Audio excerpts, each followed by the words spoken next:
Today I'll be talking to the corporate and market aspects of the company, and as well as a short overview of the exploration pipeline, and then I'll hand it over to Xav to talk about one of our flagship projects, Mulga Rock.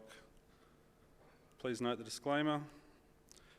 For those of you not familiar with Deep Yellow, we are a pure play uranium company, a commodity price that recently traded up at 17-year highs. It is a market that is in structural deficit, and what was once a supply-driven thematic is very much a demand-driven thematic.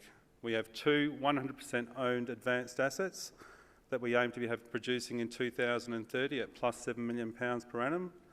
Our target is to have Tumis in operation by 2026 and Mulga Rock by 2028.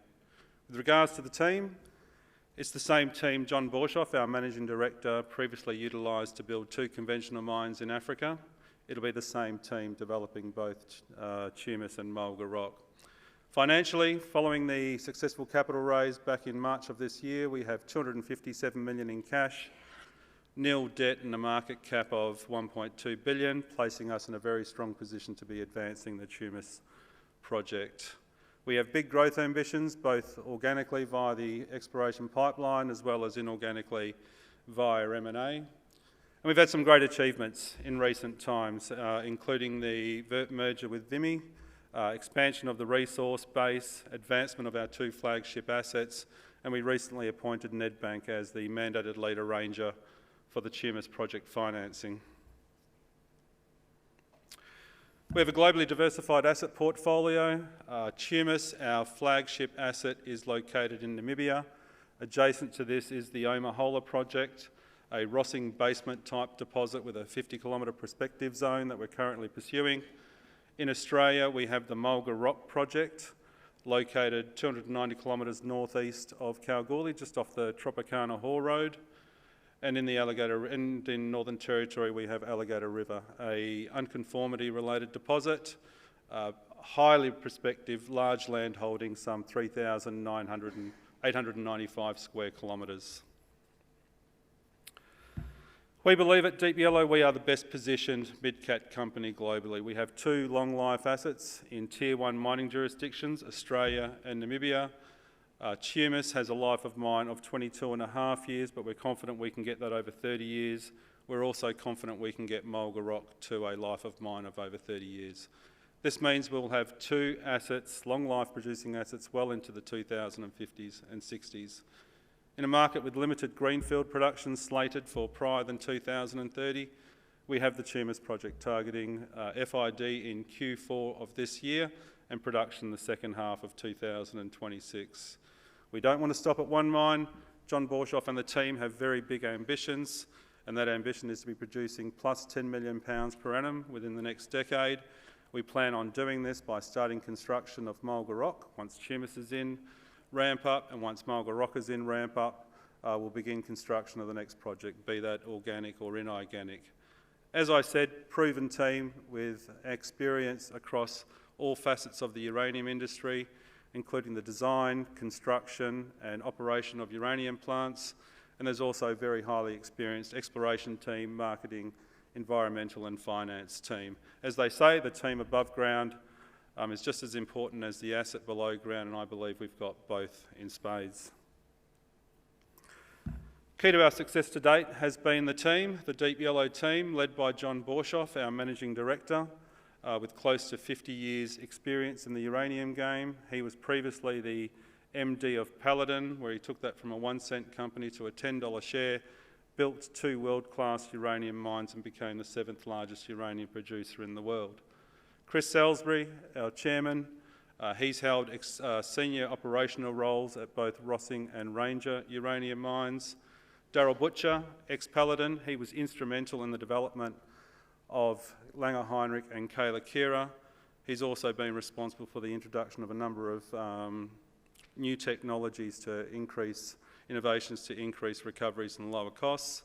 Dustin Garrow, our head of marketing, with over 40 years experience in the nuclear fuel markets, and this team is constantly growing and constantly being strengthened. We recently added Craig Barnes as our CFO, and he too is ex-Paladin. In trying to understand today's uranium market, I believe we really need to look back and understand how we got here and what's changed. In this slide, I've highlighted what's changed between 2012 to 2024 across what I see are the three key drivers. Firstly, from a global inventories perspective, what we saw in that post-Fukushima era was that we saw that the market was, there was an inventory overhang that was widely acknowledged. There was also underfeeding happening place, meaning that there was secondary materials coming to the market, more so than what would typically be expected. Fast forward to 2024, that inventory overhang is largely gone, as acknowledged by UxC. Underfeeding has ceased, meaning that there's a reduction in secondary materials coming into the market. Looking at the demand side, in that post-Fukushima era, we saw a number of countries phasing out nuclear power. Fast forward to 2024 and we've seen a global pivot towards nuclear power for energy security and clean baseload power. On the production front, over that period we saw a dismantling of the supply side. We saw mines going into care and maintenance. MacArthur River went into care and maintenance, 18 million pounds per annum. Kazatomprom only produced at 80% of nameplate, and we saw two large mines cease production. So overall, we saw over 100 million pounds of supply taken out of the market. Fast forward to 2024, and it's the race to restart, with limited greenfield production slated or expected prior to 2030. This then raises the question, with such a strong rally in the uranium prices, how long will they stay here? My view is that they will stay here for a while, and I certainly believe they will be higher for longer. And my reasoning for that is it took 10 plus years of underinvestment to create this structural deficit. It will take 10 plus years and a lot of investment to fix it. One of the key issues we faced in that post-Fukushima era was that we saw a sharp pullback in supply whilst demand continued to increase. This is not a new phenomenon. Demand has exceeded production since 1990. As I've illustrated in this chart here, over the period 2013 to 2022, we saw an inventory rundown of 342 million pounds.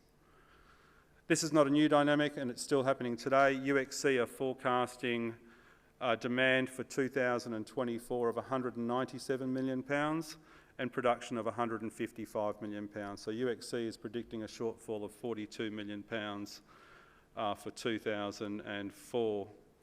Question again then just gets asked, with such a strong rally in the uranium price, are we going to see a plethora of new deposits being discovered and a wave of new supply?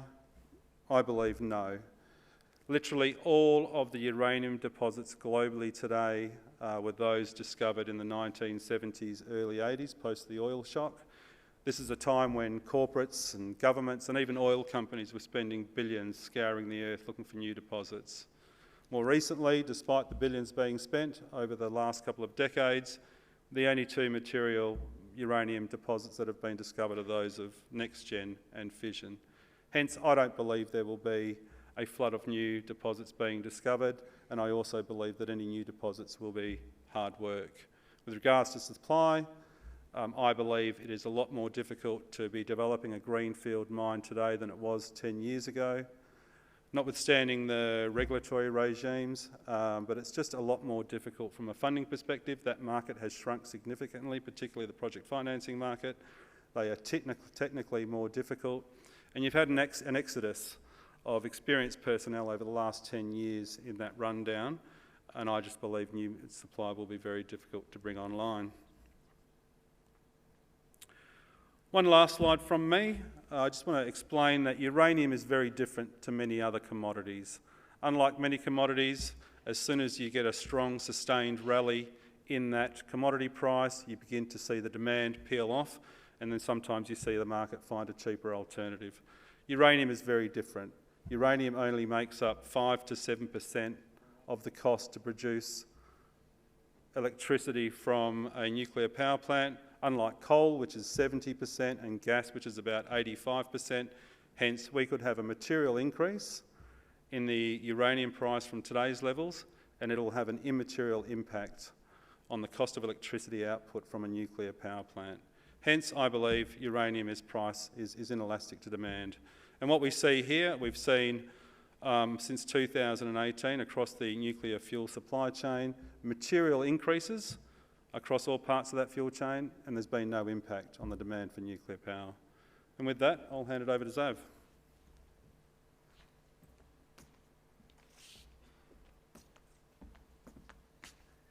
Thank you, Andrew, and it's a pleasure to be here. I think it's 2 years to the day that we completed the merger between Deep Yellow and Vimy Resources.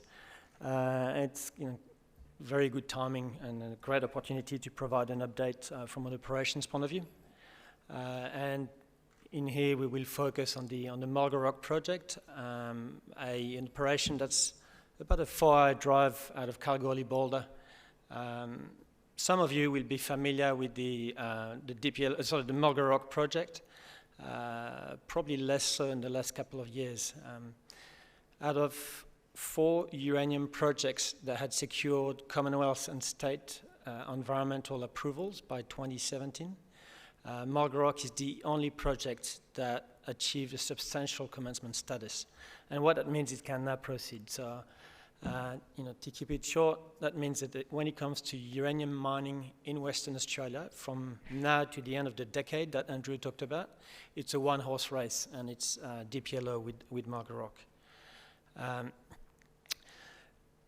Now, what I want to emphasize is how, in that period of time of the 2 years, we've gone about, capturing value and trying to optimize and reinvent that project while working within the constraints of environmental permits. We've heard that quite a bit today. There's a tremendous amount of effort and pain involved in getting those sort of approval, and it's not something you want to put at risk.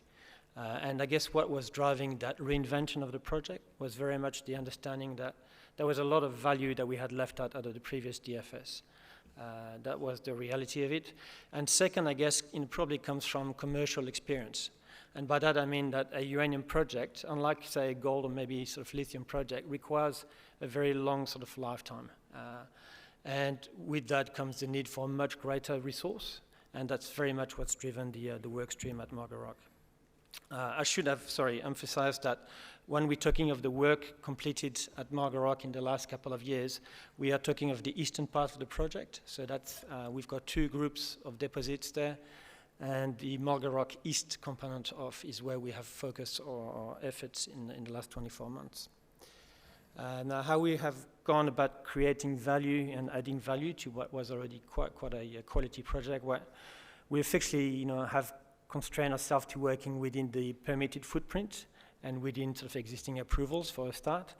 And second, the largest sort of, drilling program on a uranium project in WA since 2017, I guess has seen a significant sort of, material increase in the uranium and critical mineral endowment. Now, we've listed a number of those on that slide, and that's effectively has been critical to our, reinvention of the project. Now, in parallel, the resource is one aspect of it, but we've done some comprehensive work on the metallurgical side of things to demonstrate a much more ambitious process flow sheet for the project, as well as some hydrogeological sort of work program, and that's very much to provide us with that flexibility to accommodate any change in the mining schedule that will come from the DFS update. We've identified some of the key work streams and milestones associated with the Mulga Rock project on the top sort of left of this slide. But I guess what we really want to emphasize is the upside that we see coming our way, and key to that is the inclusion of critical minerals in the process flow sheet that I've mentioned, but also the increase in what we understand we can recover in the hydromet plant. We believe that effectively the byproduct credit that this will attract will provide a very significant buffer from an operating cost point of view. We're also looking at introducing a new sort of ion exchange resin, and that will certainly provide a lot of scope to control operating cost, introduced a lot of flexibility from an operational point of view, allowing us to make the most out of our open pit dewatering streams for a start, and that's very precious in uranium hydrometallurgy.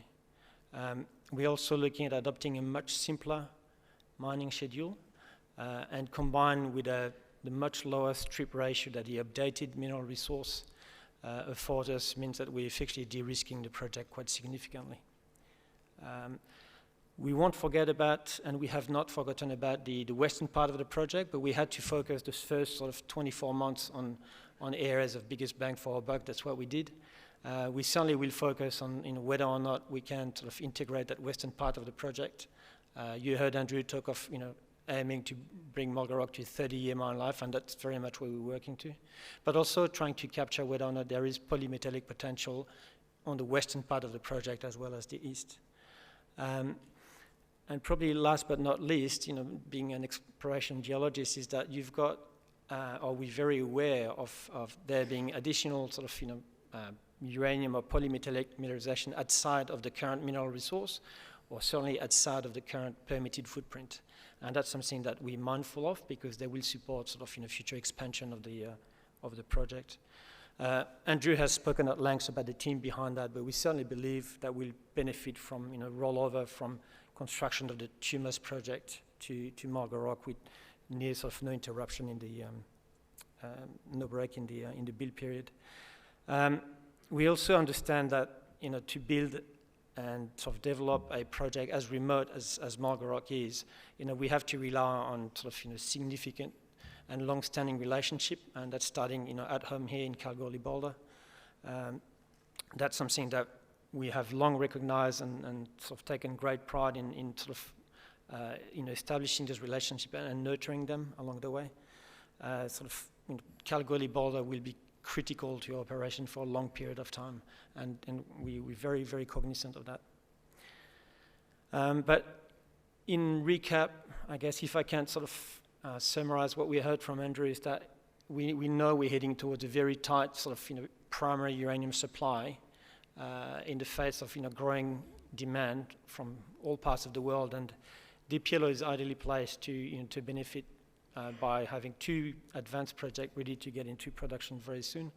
In the case of the Tumas operation, we're aiming to have a sort of FID by the end of the year, as we heard from Andrew, followed shortly by Mulga Rock in about 2 years down the track. And I guess with it will come significant benefit for investors, the state of WA, and certainly the communities that we operate in. So on this, thank you very much.